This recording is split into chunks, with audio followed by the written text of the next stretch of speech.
नमस्कार प्यारे विद्यार्थियों, स्वागत है आप सभी का आपके अपने YouTube चैनल गुरुज्ञा क्लासेस में। कैसे हैं आप सभी? सभी को राधे राधे, सभी का अभिनंदन है। प्यारे विद्यार्थियों, आज हम हिंदी के मॉडल पेपर 17 को हल करने वाले हैं। BSTC वाले बच्चे विशेष रूप से ध्यान दें, आप एक भी क्लास मिस नहीं करें, क्योंकि आपके एग्ज़ाम की डेट जो है 30 जून है और उससे पहले जितना आप अभ्यास कर सकते हैं प्रश्नों का, उतना अभ्यास कीजिए प्यारे प्यारे विद्यार्थियों। तो आइए बिना समय गंवाए हम शुरुआत करते हैं प्रश्न संख्या 1 से। प्रश्न संख्या 1 में पूछा गया है प्यारे विद्यार्थियों कि निम्न में से तत्सम शब्द नहीं है। भाई, निम्न में से तत्सम शब्द नहीं है। सभ्यता, अवलोकन, हासिल या आवश्यकता। तो देखो प्यारे विद्यार्थियों, तत्सम जो होता है वे होता है जो संस्कृत से हिंदी में आए हो, वे क्या कहलाते हैं? आपके तत्सम शब्द कहलाते हैं। तो सभ्यता, अवलोकन और आवश्यकता तीनों ही संस्कृत के ही शब्द हैं, लेकिन हासिल जो है ये संस्कृत का शब्द नहीं है। इसलिए विकल्प 3 जो होगा वह आपके सही होगा, क्योंकि ये तत्सम शब्द नहीं है। बढ़ते हैं प्रश्न संख्या 2 की ओर। प्रश्न संख्या 2 में क्या पूछा गया है कि काम का तद्भव क्या होगा। काम जो है ये आपके क्या है? तत्सम शब्द है। क्या है ये? आपके तत्सम शब्द है। और क्या पूछा गया है प्यारे विद्यार्थियों? इसमें पूछा गया है कि इसमें क्या होगा? आपके काम का तद्भव क्या होगा? काम का तद्भव क्या होगा, यह पूछा गया है। तो देखिए, काम का जो तद्भव होगा वह होगा आपके कारज। क्या होगा? कारज, क्योंकि काम से किसका निर्माण हुआ है? कारज का निर्माण। तो विकल्प 2 जो है वह आपके प्रश्न संख्या 2 का बिल्कुल सही उत्तर है। बढ़ते हैं प्रश्न संख्या 3 की ओर। प्रश्न संख्या 3 में देखिए, सुयोग का विलोम होगा। बहुत ही आसान से प्रश्न है, लेकिन ऐसे प्रश्न हैं जो बार बार प्रतियोगिता परीक्षाओं में पूछे गए हैं। सुयोग का विलोम, सु प्लस योग से यह शब्द बना है। सु प्लस योग के योग से यह शब्द बना है। सु का मतलब होता है अच्छा, योग का मतलब होता है समय, कह दो, है ना। तो सुयोग का क्या होगा? प्रयोग होगा, संयोग होगा, अयोग होगा या कुयोग होगा। तो देखो, कु उपसर्ग का अर्थ होता है बुरा, सु का अर्थ होता है अच्छा, तो कु का क्या है? बुरा। तो सुयोग का अच्छा संयोग और कुयोग का क्या होगा? बुरा। तो विकल्प 4 जो है वह आपके प्रश्न संख्या 3 का सही उत्तर बैठेगा प्यारे विद्यार्थियों। बढ़ते हैं प्रश्न संख्या 4 की ओर। प्रश्न संख्या 4 में देखिए प्यारे विद्यार्थियों, कौन से शब्द में उपसर्ग है? भाई, 4 विकल्प हैं, चारों में से एक में क्या है? आपके उपसर्ग है। सभ्यता, उपयोगिता, भटकता या पूजा। बताइए किस में उपसर्ग है? सभ्यता में कोई है क्या? सभ्य प्लस ता, यहाँ पर ता प्रत्यय है भाई। उपयोगिता, योग इसमें इता भी है और उप भी है, तो उप उपसर्ग इसमें दिया गया है। तो विकल्प 2 जो है वह आपके प्रश्न संख्या 4 का सही उत्तर है। भटकता में ता है और पूजा में नहीं है, तो विकल्प 2 जो है वह आपके प्रश्न संख्या 4 का सही उत्तर है। बढ़ते हैं प्रश्न संख्या 5 की ओर। 5वें प्रश्न में पूछा गया है कि कौन सा समास नहीं है? कौन सा समास नहीं है? विचारधारा में नहीं है, आत्म परितोष में नहीं है, एक निष्ठता में नहीं है, कमाना में नहीं है। तो देखो प्यारे विद्यार्थी, विचारों की धारा, आत्मा का परितोष और एक निष्ठता, है ना, इन तीनों में समास है। लेकिन कमाना जो शब्द है ये क्रिया शब्द है और इसमें किसी प्रकार का क्या नहीं है? समास नहीं। तो विकल्प 4 जो है वह प्रश्न संख्या 5 का सही उत्तर होगा। बढ़ते हैं प्रश्न संख्या 6 की ओर। प्रश्न संख्या 6 में देखो प्यारे विद्यार्थियों कि आमदनी के संदर्भ में कौन शब्द असंगत है? आमदनी के शब्द, कमाई आमदनी को कहते हैं, आय भी आमदनी में हो गई, मुनाफा भी या आना, है ना। आमदनी आना भी होता है, लेकिन मुनाफा जो होता है वह क्या होता है? आपके लाभ होता है। तो विकल्प 3 जो होगा वह आपके क्या होगा? प्रश्न संख्या 6 का उत्तर। आप आना मत कर दीजिएगा, कमाई का अर्थ भी आना होता है, कितनी इनकम जिसको कहते हैं, कितना पैसा आ रहा है, वो आना है यहाँ पर ना। तो मुनाफा जो है वह लाभ को कहा जाता है, आमदनी को नहीं कहा जाता है। बढ़ते हैं प्रश्न संख्या 7 की ओर।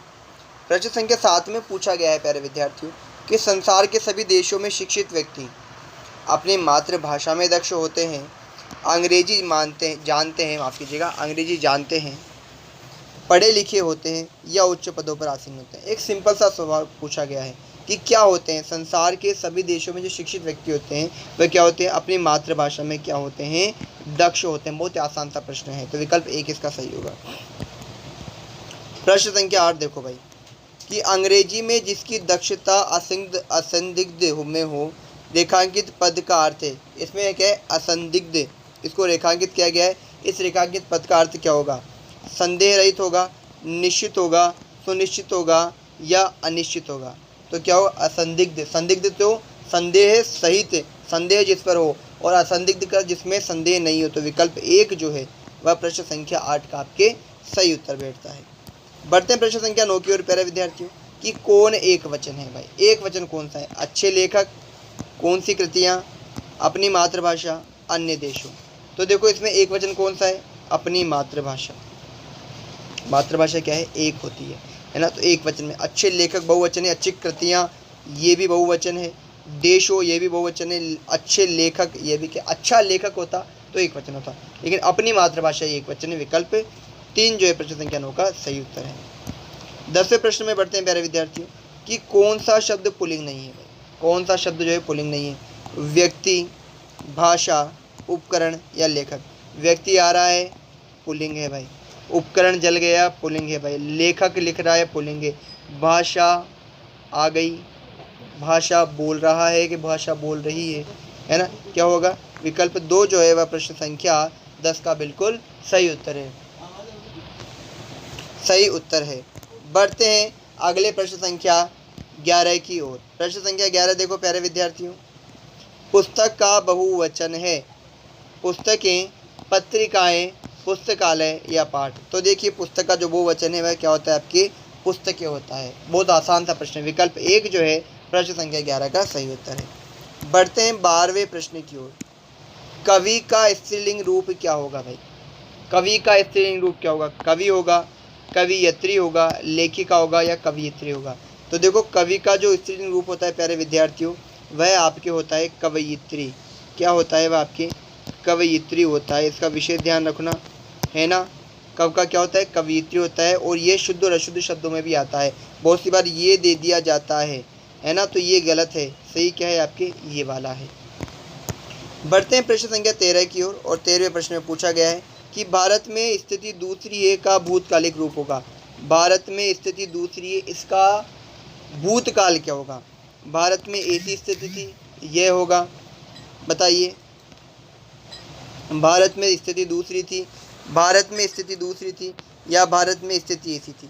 तो भारत में स्थिति दूसरी थी आ जाएगा। विकल्प 2 जो है वह आपके प्रश्न संख्या 13 का क्या होगा? बिल्कुल सही उत्तर होगा। बढ़ते हैं प्रश्न संख्या 14 की ओर। प्रश्न संख्या 14 देखो प्यारे विद्यार्थियों कि कौन सा कथन आपके इसमें सही नहीं है भाई।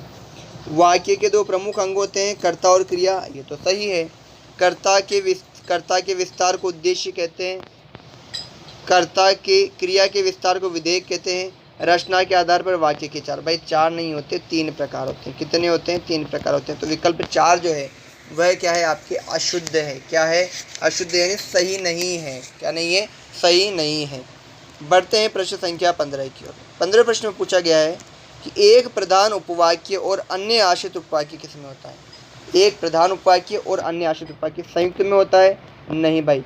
जटिल में नहीं, ये तो वाक्य का प्रकार नहीं। सरल वाक्य में नहीं होता, एक उद्देश्य एक विधेय होता है। लेकिन मिश्र वाक्य में एक प्रधान उपवाक्य और अन्य आश्रित उपवाक्य होते हैं। तो विकल्प 4 जो है वह आपके प्रश्न संख्या 15 का सही उत्तर है। बढ़ते हैं 16वें प्रश्न की ओर कि कौन मिश्र वाक्य है भाई। मिश्र वाक्य कौन सा है? राहुल पढ़ रहा है, सरल वाक्य। सुरेश नदी में डूबने लगा, सरल वाक्य। मैंने सुना है कि सुरैया ने निकाह की आ गया ना। ये की क्या है? आपके संज्ञा उपवाक्य का उदाहरण होता है। और संज्ञा उपवाक्य जो है वह आपके मिश्र वाक्य के अंतर्गत आता है। वह आया, थोड़ी देर बैठा और तुरंत चला गया, यह आपके हो जाता है संयुक्त वाक्य का। तो विकल्प 3 जो है वह मिश्र वाक्य का उदाहरण है। 17वां प्रश्न देखो प्यारे विद्यार्थियों कि मोहन घर से लौटकर कहने लगा कि उसका मन नहीं लग रहा। इस वाक्य में रेखांकित पद है। मोहन घर से लौटकर, जो घर से लौटकर है यह रेखांकित होगा। संज्ञा पदबंध है, क्रिया पदबंध है, क्रिया विशेषण पदबंध है या समुच्चय बोधक। तो घर से लौटकर क्रिया का आ रहा है तो कौन सा होगा? क्रिया विशेषण पदबंध होगा। विकल्प 3 जो होगा वह प्रश्न संख्या 17 का सही उत्तर होगा। बढ़ते हैं 18वें प्रश्न की ओर। देखो कि काला मुंह होना का अर्थ क्या है भाई। काला मुंह होना, चेहरे का रंग लग जाना, होली खेलना होगा, जिसका मुंह काले रंग का हुआ होगा, या बदनाम होगा। तो काला मुंह होना क्या होता है? बदनाम होना। विकल्प 4 जो है प्रश्न संख्या 18 का बिल्कुल सही उत्तर है। बढ़ते हैं 19वें प्रश्न की ओर भाई।